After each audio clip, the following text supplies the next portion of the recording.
Hi guys, in this video I'm going to show you how to check spam messages on iPhone and as well how to create a special filter so you don't receive any spam messages and you only receive the real messages from people that you communicate with. First of all guys, you want to go to the settings.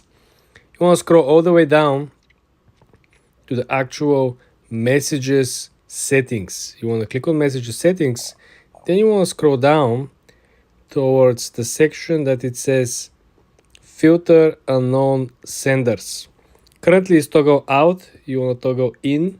What this actually will do is we'll create a special folder or special menu on the top left side on the messengers. So there we'll be able to actually filter each and every message that you receive.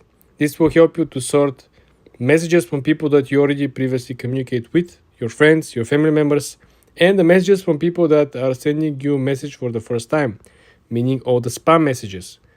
So if you go back to the actual messages, right, you go to the messages, for example, and if you click on the top left corner where it says filters, right, you'll be able to see exactly what we talk about. Because if you had the other function for the filter not opt-in, you're simply not going to have the filter option. But because you toggle this in, now you have the option to simply filter the messages.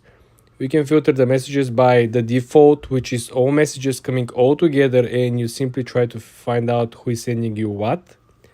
Or you can filter the messages from known senders, which means your friends, your family members, people that are already into your contacts, and you have a history of communicating with them, sending messages back and forth. Then you can simply filter all the messages through unknown senders. This is where all the spam and all the scam is actually going to be filtered. So this is why this is very, very helpful.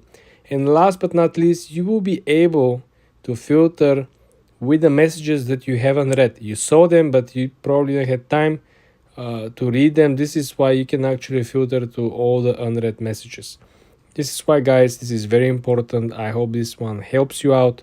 Subscribe and come back for more.